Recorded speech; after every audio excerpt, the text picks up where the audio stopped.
가족 얘기부터 좀 하겠습니다. 죄송합니다. 이해하고 들어주십시오. 며칠 전에 잠을 자다가 새벽녘에 우리 큰아이가 깨더니 막 울더라고요. 그래서 왜 그런가 물어봤더니 무서운 꿈을 꿨다 그래요. 꿈이 얼마나 무서웠던지 곤히 자던 그 단잠을 깨고 일어나서 엄마를 찾으면서 엉엉 울었던 거죠. 어른들이 흔히 말씀하시잖아요. 애들이 키 크려고 하면은 그런 무서운 꿈 꾼다고. 그래서 그런지는 모르겠지만 어쨌든 그 아이는 너무나 무서워서 엄마를 찾으면서 눈물까지 흘렸어요. 그런데 갑자기 울다가 멈추고는 아이가 시키지도 않았는데 무릎을 꿇더니 두 손을 모으고 예수님 앞에 간절히 기도하는 거예요. 예수님, 저 무서운 꿈 안 꾸게 해주세요. 아주 두 손을 모으고 간절히 기도하더라고요. 진심을 담아서 그렇게 기도하더라고요.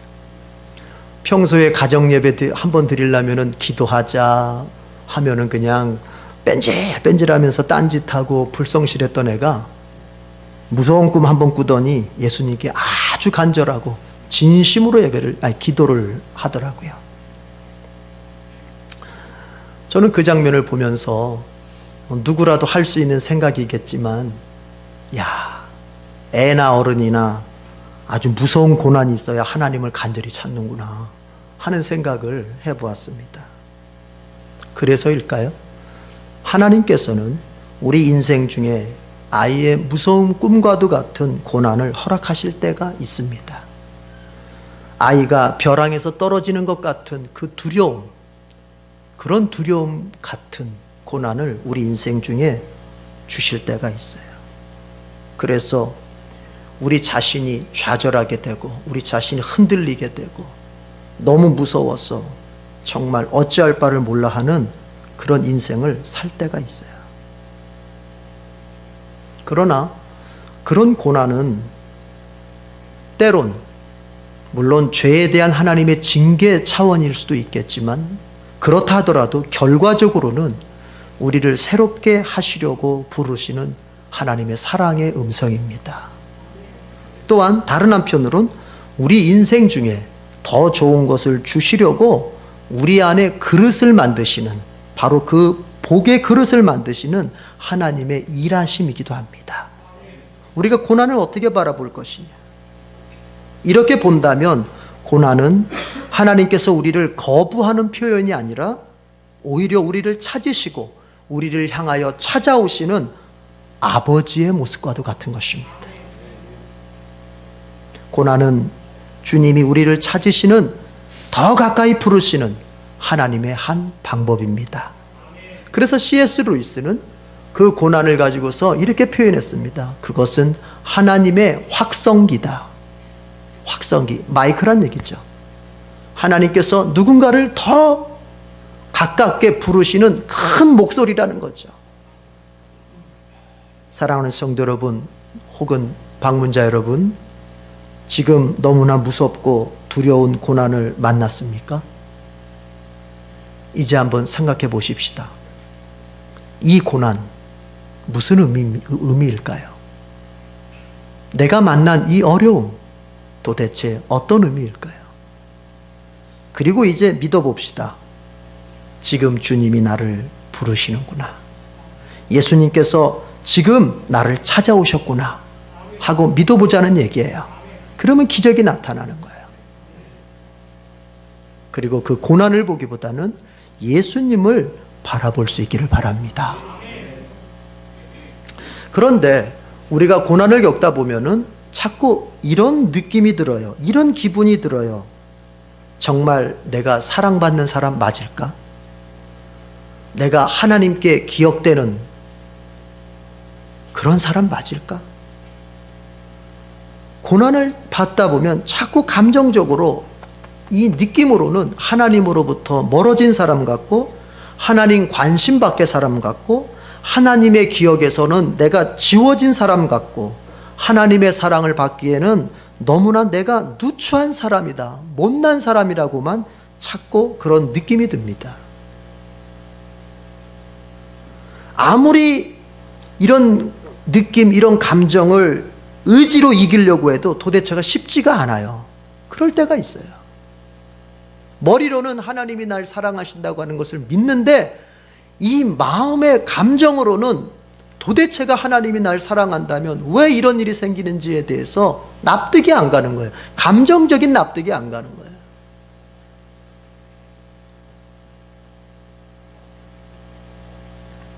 여러분, 그럴 때는 말씀으로 돌아와야 합니다. 하나님의 말씀으로 돌아와야 그 모든 시험과 그 모든 절망들을 이겨낼 수가 있습니다. 내 감정과 기분으로가 아니라 하나님의 약속된 말씀 속에서 하나님을 알아야만 내가 고난 중에서도 하나님의 사랑을 받는 자요, 고난 중에서도 하나님의 관심 속에 있는 자임을 확인할 수 있는 겁니다. 오늘 본문은 바로 그런 사람들을 위해서 있다고 볼 수 있습니다. 예수님께서 이곳저곳을 전도하시다가 고향 땅에 전도하러 오셨습니다. 여러분, 예수님이 태어난 고향은 베들레헴이죠. 그러나 예수님께서 사실 어린 시절부터 성인이 되기까지 성장하셨던 곳은 나사렛입니다. 그래서 우리가 예수님을 가리켜 베들레헴 예수라고 부르지 않고 나사렛 예수 그렇게 부르죠. 그러니까 예수님께 진정한 의미의 고향은 베들레헴이 아니라 나사렛입니다. 그러니까 지금 예수님께서 나사렛에 돌아오셔서 이제 그곳에서 전도하시는 거예요. 안식일이 되었어요. 예수님은 늘 하시던 대로 회당에 들어가셨습니다. 회당은 유대인들의 교회와 같은 곳이에요. 예배를 드리고 말씀을 배우고 그리고 거기서 삶을, 인격을 연습해가는 우리의 교회와 같은 곳이 바로 유대인들의 회당이에요. 근데 예수님께서 안식일에 그 회당에 들어가셔가지고 예배를 드리셨던 거죠. 우리가 먼저 알아야 될 것은 예수님은 안식일이면 회당을 반드시 찾았다는 것입니다.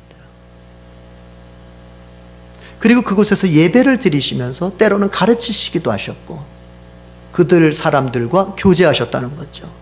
근데 사실 따지고 보면은 회당은 예수님께는 부담스러운 곳이었습니다. 왜냐하면 회당은 예수님의 적대자들이 있는 곳입니다. 예수님이 설교할 때마다 반대하고 나중에 그 사람들이 예수님을 십자가에 못 박지 않습니까? 그러니까 예수님은 회당에 가는 것이 사실은 부담스러움입니다. 그럼에도 불구하고 예수님은 안식일이면, 우리로 말하자면 주일이면 반드시 회당을 찾아서 하나님께 예배드리고 성도들과 교제했다는 것입니다. 여러분, 이 세상의 인생을 살아가면서 여러 가지 중요한 일들이 많을 것입니다. 그러나 주일이면 교회를 찾고 주일이면 교회를 찾아서 예배를 드리고 하나님의 말씀을 듣고 성도들과 교제하는 것, 이것은 무시될 수 없는 선택이 아닌 인생에 있어서, 신자에게 있어서 필수적인 것임을 잊어서는 안 됩니다. 왜냐하면 우리가 주님이라고 부르는 그 예수께서 그렇게 사셨기 때문입니다. 자, 예수님께서는 회당에서 시종드는 사람한테 이제 두루마리 한 편을 받아가지고, 성경이죠. 옛날에 성경이 두루마리에 기록되었으니까 두루마리를 받아서 펼쳐서 읽었습니다. 이사야 61장 1절의 말씀이었습니다. 우리 성경으로는 18절입니다. 같이 읽어보기, 17절 18절을 같이 읽어보겠습니다. 누가복음 4장 17절 18절 다 같이 시작. 선지자 이사야의 글을 드리거늘 책을 펴서 이렇게 기록된 데를 찾으시니 곧 주의 성령이 내게 임하셨으니 이는 가난한 자에게 복음을 전하게 하시려고 내게 기름을 부으시고 나를 보내사 포로된 자에게 자유를, 눈먼 자에게 다시 보게 함을 전파하며 눌린 자를 자유롭게 하고 19절까지 주의 은혜의 해를 전파하기로 하심이라 하였더라. 아멘. 이것은 이사야 61장 1절의 말씀인데, 원래 이사야가 말할 때의 그 초점이 어디냐면 그것은 희년에 대해서 설명하는 것입니다. 희년, 50년 주기로 한 번씩 돌아오는 희년, 유대절기 가운데 50년 주기로 한 번씩 돌아오는 희년. 그 희년은 어떤 의미가 있냐면은 모든 것의 회복을 이루는 해입니다. 예를 들어서 노예로 팔려간 사람이라 할지라도 희년이 되면은 그 노예에서 해방이 돼서 자기 고향으로 다 돌아갈 수 있습니다. 내가 돈이 없어서 땅을 팔았습니다. 어쩔 수 없어서 먹고 살아야 되겠기에 조상으로부터 물려받은 땅임에도 불구하고 지금 당장 먹고 살 길이 없어서 그 땅을 팔았습니다. 다른 사람한테. 그러나 50년째 희년이 되면은 그 땅을 다시 돌려받을 수 있습니다. 그러니까 모든 것이 회복되는 해가 바로 이 희년입니다. 예수님이 읽었던 성경은 바로 그 희년에 대해서 이사야가 얘기했던 것을 가지고 이렇게 말씀하세요. 회복의 해, 희년, 이것은 오늘 이루어졌다, 이렇게 말씀하세요. 그 말은 무슨 말인가 하면은 희년이 회복을 의미한다면 그 회복이 50년 기다릴 거 없다. 오늘 누구를 통해서? 예수님을 통해서 오늘 이 자리에서 일어난다는 거예요. 여러분, 예수님을 믿으면 모든 삶이 회복의 역사가 있습니다. 우리가 예수님을 왜 믿습니까? 우리가 예수님을 왜 영접합니까? 여러분, 예수님을 영접하면 그 삶에는 회복의 역사가 일어난다니까요. 예수님을 믿으면 하나님과의 죄로 말미암아 망가졌던 관계가 회복이 됩니다. 예수님과 함께 예수님을 믿으면 그 인간의 관계도 회복이 됩니다. 예수님을 믿으면 불통이었던 그 인생 속에 참으로 회복이 일어납니다. 예수님을 믿으면 자신의 열등감과 절망도 다 회복됩니다. 바로 그 말씀을 하신 거예요.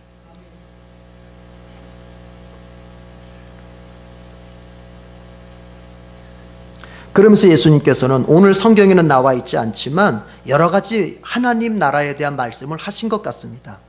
자, 그때에 그 고향 사람들은 예수님의 말씀을 들으면서 은혜도 받았습니다. 여러분 21절, 22절 같이 읽어보겠습니다. 21절, 22절 시작. 이에 예수께서 그들에게 말씀하시되 이 글이 오늘 너희 귀에 응하였느니라 하시니 그들이 다 그를 증언하고 그 입으로 나오는 바 은혜로운 말을 놀랍게 여겨 이르되 이 사람이 요셉의 아들이 아니냐. 제가 앞에서 얘기했듯이 그 희년에 대한 얘기를 예수님 딱 하신다, 성경을 읽은 다음에 오늘 너희 귀에 이 말씀이 응했다. 즉 그 회복의 역사가 오늘 이루어졌다. 누구를 통해서? 나 예수를 통해서. 그렇게 말씀을 하니까 사람들이 다 은혜롭게 받았어요. 예수님께서 하시는 말씀을 은혜롭게 받은 거예요. 은혜롭게. 한마디로 우리가 쓰는 쉬운 말로 은혜 받았습니다. 그거예요. 은혜 받았어요. 그런데 여러분, 은혜 받은 게 다가 아니에요. 설교를 들을 때 내 감정이 흥분되고 내 감정이 좋아지고 내 감정이 뭔가 은혜로 채워진 것 같은 그 느낌, 그것도 필요한 것이고 중요한 것이긴 하겠지만 다는 아닙니다. 여러분이 예배 자리에 와서 말씀을 들을 때 어떤 은혜로운 감정만을 경험하고 돌아가려고 들면 그것은 스탈린이 말한 것처럼 아편 한 대씩 맞고 돌아가는 거예요. 종교는 아편이라 그랬잖아요. 마약이라 그랬잖아요. 바로 그런 종교가, 바로 그런 신앙이 마약이에요. 여러분, 오늘 우리는 이 자리에 마약 한 대씩 맞으러 온 게 아니에요. 기분만 좋아져가지고 집으로 다시 돌아가는 그런 류의 신앙생활은, 그것은 진정한 기독교 신앙이 아니에요. 말씀을 들었고 은혜를 받았으면 그 다음이 삶의 변화입니다.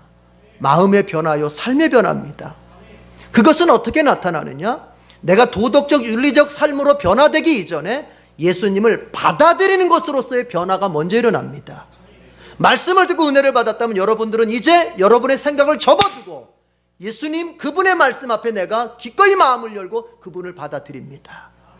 만약에 내가 은혜를 받았다고 하는데도 오늘 이 시간까지, 오늘 이 자리에서까지 아직도 내 고집, 내 자존심, 나의 가치관, 나의 인생관, 이거를 주장한다면 그 사람의 받은 바 은혜라고 하는 것은 죄송하지만 감정 노름에 불과한 거예요. 그것이 바로 마약이에요.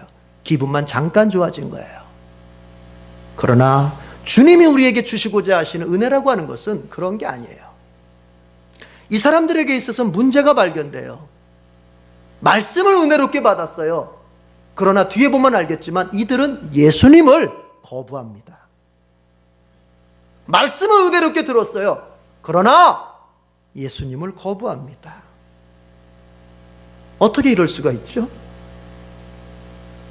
이상하잖아요. 말씀은 은혜롭게 들었는데 어떻게 예수님을 거부할 수 있을까? 그게 바로 기분만 좋아지는 거예요. 여러분, 우리의 신앙생활을 그런 패턴으로 하면 우리는 진정한 신앙생활을 하는 것이 아닙니다. 진정한 신앙생활이라고 하는 것은 변화가 일어나야 되는데 그 변화의 출발점은 예수님을 내가 받아들이는 데 있습니다. 오늘 이 말씀을 들었을 때 내 마음에 맞지 않아요. 오늘 이 말씀을 들었을 때 내 비유에 틀려요. 오늘 이 말씀을 들었더니 꼭 나 치는 것 같아요. 그렇지만 그 말씀이 진리라면 내 자존심 깨고 내 가치관 깨고 예수님 당신 말씀이 맞습니다 하고 받아들이는 거예요. 그게 신앙생활이에요. 그러나 여기 본문에 나오는 사람은 그러질 못했어요. 이유는 뭐냐면은 자신들의 경험의 한계 속에 갇혔기 때문에 그래요. 이 사람들은 고향 사람들이거든요. 예수님의 고향 사람들. 그러다 보니 예수님의 부모들도 알고 예수님이 어렸을 때부터 커간 모습을 봤어요. 우리가 너무 잘 알아요. 그러면서 이런 결론이 나는 겁니다. 아니, 우리가 어렸을 때부터 봤던 그 예수인데 어떻게 이 사람이 메시아가 될 수 있어? 어떻게 이 사람이 하나님이 구원자로 보낸 메시아, 하나님의 아들이 될 수 있겠어? 쉽게 말해서 무슨 얘기입니까? 자기의 가치관의 틀, 자기의 경험의 틀에 갇혀버리는 거예요. 여러분, 사람 중에서 제일 참 어려운 사람이 어떤 사람이냐면 자기의 경험을 제일 주의로 삼아서 자기의 경험주의에, 자기의 경험의 틀에 틀에 갇혀서 새로운 것을 받아들이지 못하는 사람이에요. 우리 여기 연세 드신 분들도 꽤 있습니다만 우리가 나이를 먹어가면서 조심해야 될 것 중에 하나가 우리 경험의 틀에 갇히기가 쉽다는 거예요. 내 경험이 다예요. 내 경험이 제일이에요. 그 경험을 가지고 이것도 재보고 저것도 재봐요. 심지어 내가 주님이라고 부르는 예수님까지도 내 경험으로 재서 에이 틀렸어, 에이 비합리적이야, 에이 바보 같은 짓이야. 신앙생활 한다고 하는 것은 그것이 깨지는 걸 의미하는 거예요. 오늘 성경에 나오는 사람들은 은혜는 받았지만, 듣는 설교의 은혜는 받았지만 정작 자기 자신들은 예수님을 받아들이지 않았고 예수님과 어떤 관계도 만들지 않았어요. 저는 목회를 하면서 많은 교인들을 상대해 보지만 제일 안타까울 때가 어떤 건지 아세요? 바로 그럴 때예요. 우리 목사님 설교 너무 은혜로워요. 우리 목사님 설교가 제일. 그런데 정작 그 설교를 듣는 그 당사자들은 안 바뀌어요. 주님을 향해서 전혀 자기 자신을 오픈하지 않아요. 주님을 향해서 자기 자신을 내밀지 않아요. 여러분, 그것은 아무런 의미가 없습니다. 어떤 설교를 듣던, 어떤 설교자에게로부터 설교를 듣던 그것이 중요한 것이 아니라 오늘 내가 들은 말씀으로 나는 예수님과 얼마만큼의 관계를 만들었고 예수님 쪽으로 얼마만큼 내 삶을, 그 방향을 바꾸었던가. 이게 중요한 거예요. 이게 중요한 거라고요.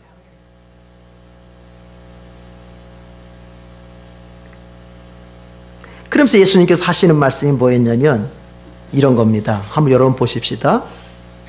24절 읽어보십시다. 24절 시작. 또 이르시되 내가 진실로 너희에게 이르노니 선지자가 고향에서는 환영을 받는 자가 없느니라. 그래, 니들만 그런 게 아니라 옛날 구약 성경에 봤을 때도 하나님의 종들, 하나님의 선지자들, 선지자라고 하는 것은 하나님께서 말씀을 전파하라고 보내는 종이지 않습니까? 그 하나님의 선지자들 가운데서 자기 고향에서 대접받은 사람은 아무도 없다는 거예요. 정말 구약 성경을 뒤져보면 정말 그래요. 어떤 선지자도 자기 고향에서 선지자 대접을, 하나님의 종다운 대접을 받아본 적이 없어요. 다 무시당하고 외면당하고 거부당했어요. 예수님 그 말씀하세요.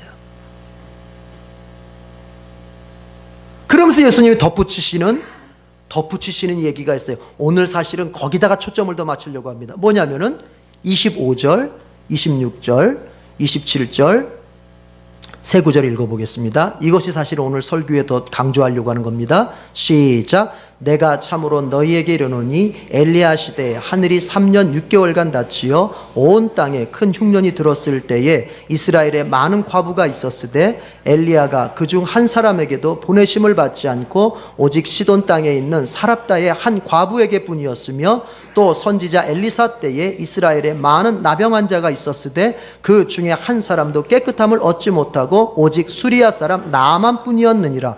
예수님 말씀이 뭐냐면은 내가 나를 더 잘하는 고향 사람들은 나를 하나님의 아들로 메시아로 거부하지만 오히려 이방 사람들은 나를 영접할 거라는 얘기입니다.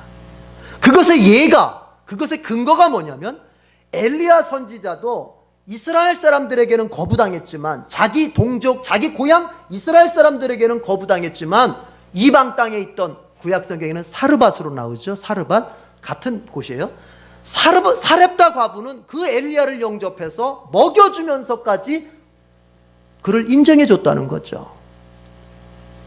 그랬을 때 그 사르밧 과부의 가정 속에 하나님께서 3년 6개월간 비가 내리지 않는 가뭄 속에서도 먹고 살 수 있는 그 길을 열어주셨다는 얘기를 지금 하고 있는 거예요.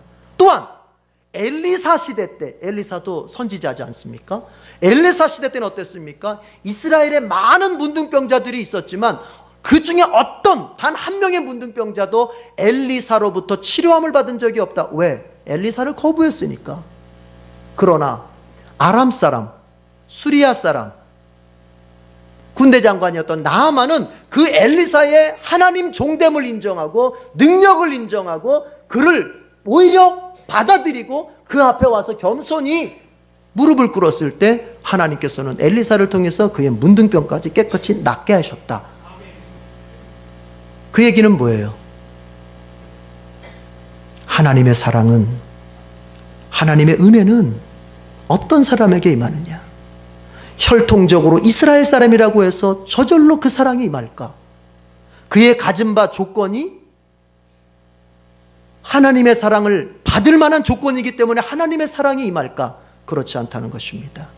오늘 하나님께서 보낸 사람에 대해서, 하나님의 보낸 종에 대해서 어떠한 태도를 취하느냐에 따라서 그가 혈통적으로는 이스라엘 사람이 아닐지라도 하나님의 사랑은 임할 수 있다. 바꿔 말하면 하나님이 보내신 메시아, 하나님이 보내신 그리스도 예수를 내가 받아들이고 그를 영접하고 그를 믿으면 그가 이방인이라 할지라도, 혈통적으로는 하나님의 선민이 아니라 할지라도, 그가 이방인이라 할지라도, 인간적인 조건으로 보자면 사랑을 받을 만하지 못하다 할지라도 하나님은 그를 사랑하고 하나님은 그를 돌보고 하나님은 그를 위하여 능력을 베푸신다는 얘기입니다. 이 말에, 여러분, 이 말이 왜 중요한 줄 아세요? 이 말에 28절 읽어보세요. 28절 다 같이 시작. 회당에 있는 자들이 이것을 듣고 다 크게 화가 났어. 회당에서 예수님이 이 얘기를 듣고 있는 사람이 다 뭐가 났어요? 화가 났어요. 왜 화가 났을까요? 한번 생각해 봐야 돼요. 은혜롭게 말씀을 듣다 말고는 예수님께서 바로 엘리사 때 그 사렙다 과부 얘기, 엘리야 때 사렙다 과부 얘기, 엘리사 때 나만 얘기하니까 이 사람들이 화가 나가지고는 심지어 어떻게 해요? 예수님을 낭떠러지로 끌고 가서 떨어뜨려 죽이려고까지 했단 말이에요. 왜 그랬을까요? 어떤 말에 화가 났을까요?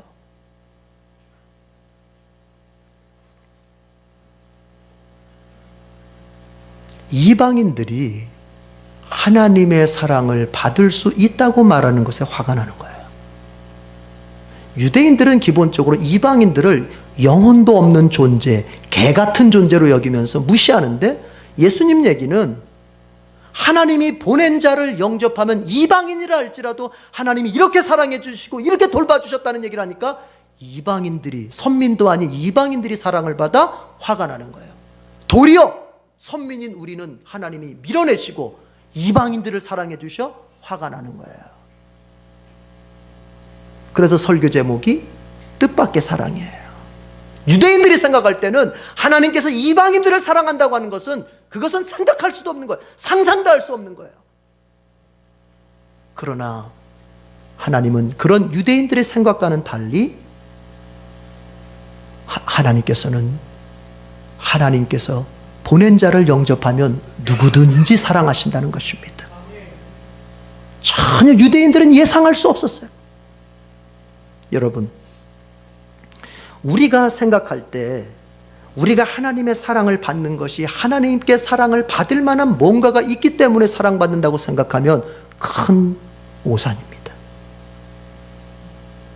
우리가 하나님 앞에 이렇게 했고 저렇게 했고 이런 생활 저런 생활하니까 우리가 하나님께 받아들여질만 하니까 우리가 하나님께 사랑받고 돌봄을 받고 있다고 생각하면 그것은 교만이고 신앙생활을 뭔가 잘못 알고 하고 있는 겁니다. 우리는 하나님 앞에 사랑받을 만한 조건이 전혀 없는 사람들입니다. 오죽했으면 우리를 가리켜서 진노의 자식이며 원수라고 그렇게 칭했겠습니까? 그럼에도 불구하고 우리가 하나님께 사랑을 받는 이유는 딱 한 가지입니다. 하나님이 보내신 그리스도 예수를 영접했기 때문입니다.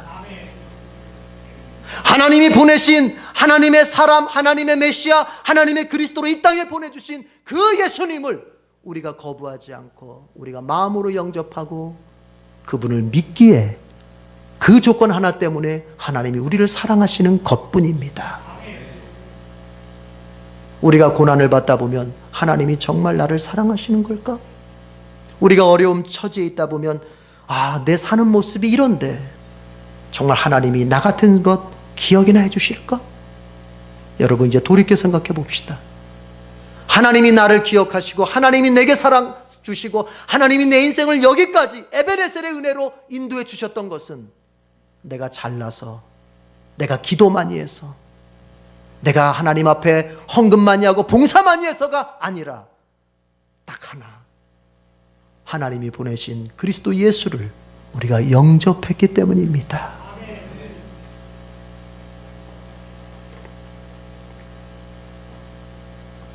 예수님을 받아들인 사람은 누구나 하나님의 절대적 사랑을 받을 수 있습니다. 그 사람의 혈통이 어떠하든, 그 사람의 학벌이 어떠하든, 그 사람의 과거의 삶이 어떠했든, 그 사람의 재산 상태가 어떤 수준이든, 그 사람의 인격과 그 사람의 기질과 그 사람의 성품이 어떠한 수준이든 예수님을 받아들인 사람은 누구나 하나님의 절대적 사랑을 받습니다. 반면에 예수님을 거부한 사람은 그가 아무리 인간적 보기에는 훌륭한 인격이고 인간적으로 볼 때는 흠모할 만한 사람이라 할지라도 예수님을 거부한 사람은 하나님의 사랑을 받을 수 없습니다. 여러분, 선택하십시다.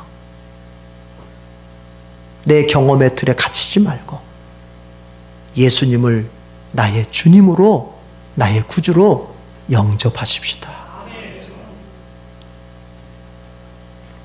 예레미야 17장 5절에서 8절까지 보면 저주를 받을 사람과 복을 받을 사람의 조건을 제시해 주고 있습니다. 먼저 이런 사람은 저주를 받는다고 기록되어 있습니다. 제가 세 번역 성경으로 읽어 보겠습니다. 나 주가 말한다. 나 주에게서 마음을 멀리하고 오히려 사람을 의지하며 사람이 힘이 되어 주려니 하고 믿는 자는 저주를 받을 것이다. 그는 황야에서 자라는 가시덤불 같아서 좋은 일이 오는 것을 볼 수 없을 것이다.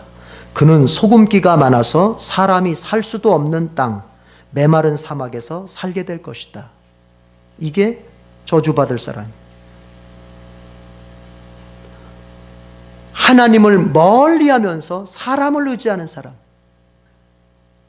인간관계가 힘이 되어 주겠지라고 생각해서 사람에게 더 집착하는 사람. 그 사람은 저주를 받는다는 겁니다. 여기서 우리가 사람을 의지한다는 말을 오해하면 안 됩니다. 사람을 의지한다는 말을 우리가 어려운 때에 누군가 우리 교회 지체나 또 누군가를 만나서 위로받고 격려받는 것, 이것이 사람을 의지한다는 게 아니에요. 이것은 사람을 의지하는 게 아니에요. 그건 당연한 거예요.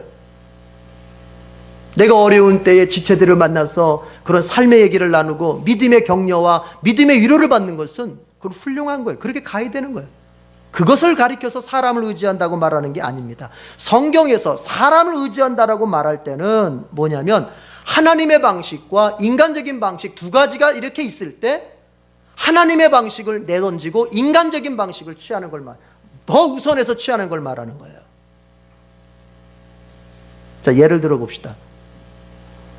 뭐 여기 다 저처럼 어린 자녀들을 키우는 부모들이 많이 있는데, 예를 들자면, 자, 내 자녀의 앞길을 내가 잘 이제 준비시켜줘야 되죠. 그 부모의 당연한 의무죠.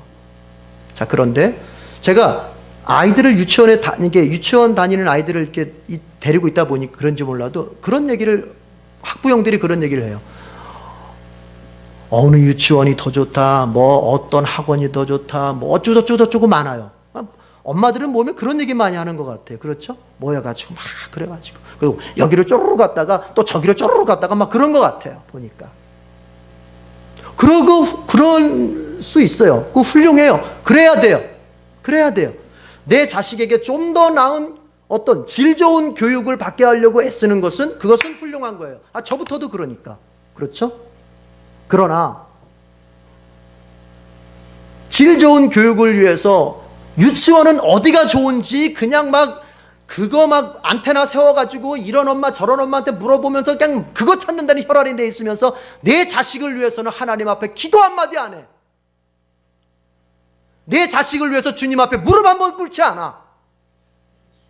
어느 학교가 더 좋을지를 따지다 보니까 심지어는 그런 사람도 있더만요. 위장전입해가지고 더 좋아 보이는 학교에 보내는 엄마 아빠들도 있더라고요. 제가 듣기로는. 이 동네 좀 학교가 조금 후지니까 저쪽 동네는 조금 낫다던데, 그래서 저쪽으로 주소 변경해가지고 그쪽으로 보내요. 이해할 수 있어요. 저도 부모니까 부모 심정으로 그럴 수 있다고 봐요. 그러나 그렇게 현실적인 대안에 있어서는 열심을 내고 막 쫓아다니는 사람들이 주님 앞에 기도하며 그 자식을 위해서 눈물 뿌려 기도한 본 적은 한 번도 없어요. 그런 것들이 바로 하나님을 의지하지 않고 사람을 의지하는 거예요. 이해가 되십니까?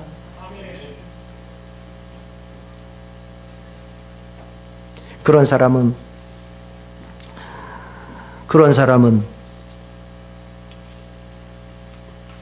하나님의 복을 받지를 못합니다.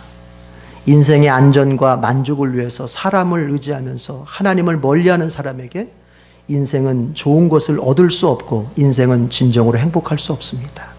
하나님을 가까이. 자, 이제 에레미야가 말하는 복받을 사람의 조건을 한번 들어보십시다. 그러나, 성경입니다. 그러나 주님을 믿고 의지하는 사람은 복을 받을 것이다. 그는 물가에 심은 나무와 같아서 뿌리를 개울가로 뻗으니 잎이 언제나 푸르므로 무더위가 닥쳐와도 걱정이 없고 가뭄이 심해도 걱정이 없다. 그 나무는 언제나 열매를 맺는다. 복을 받는 사람은 바로 이런 사람. 복을 받는 사람은 인생의 기댈 곳을 하나님으로 삼는 사람이에요. 그 사람은 늘 수분을 공급받을 수 있는 시냇가까지 그 뿌리가 뻗쳐져 있어요. 그 시냇가에 뿌리가 맞닿아 있어요.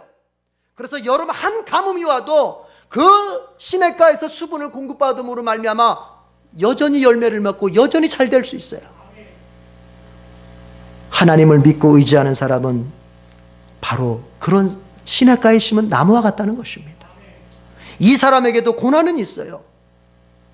시냇가에 심겨진 나무에게도 한 가뭄을 만날 수 있는 것처럼 우리도, 신자도, 하나님을 의지하는 사람도 고난을 만날 수 있어요. 죽음과 같은 고난을 만나요. 그게 인생이니까. 그러나 그런 신자는, 하나님을 믿고 의지하는 사람은 그런 고난들을 다 이겨내고 언제나 인생의 좋은 열매를 맺습니다. 사랑하는 성도 여러분, 이제 우리 한번 결정해야 돼요. 하나님께서 우리를 위해 보내주신 예수님을 우리가 나의 구주와 주님으로 영접하고 이제는 나의 인생의 기댈 곳을 사람의 방법, 사람의 가치관, 사람의 어떤 처세술에 우선 두지 않고 바로 그 예수님께 기대면서, 그 예수님께 의지하면서, 그 예수님을 붙들면서 그렇게 살아갈 때 우리 인생에는 고난도 오겠지만 그 고난이 오히려 우리 인생의 디딤돌이 되고 우리 인생의 지름길이 되고 우리 인생의 열매를 맺는 비료가 될 것입니다. 저와 여러분이 그런 복된 성도의 삶을 사십시다. 기도하겠습니다.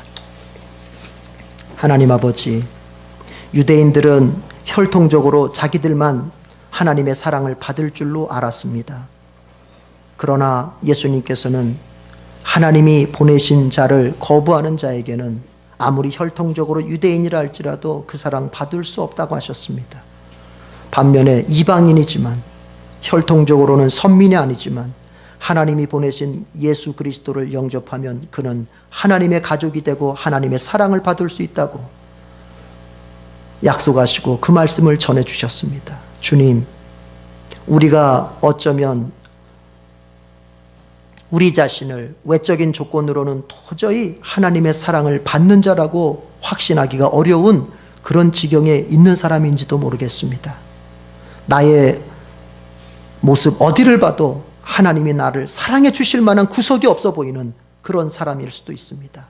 그러나 내가 진정으로 예수님을 영접하고 이제부터 예수님을 따라 그 삶을 살기로 결심했다면 그것 때문에 하나님께서 나를 사랑해 주심을 확신할 수 있게 해 주시옵소서. 그리고 인생 중에 시냇가에 심겨진 나무처럼 늘 인생을 예수님께 기대므로 말미암아 복의 열매를 가득 맺는 모든 성도들이 되게 해 주옵소서. 예수님의 이름으로 기도드립니다. 아멘.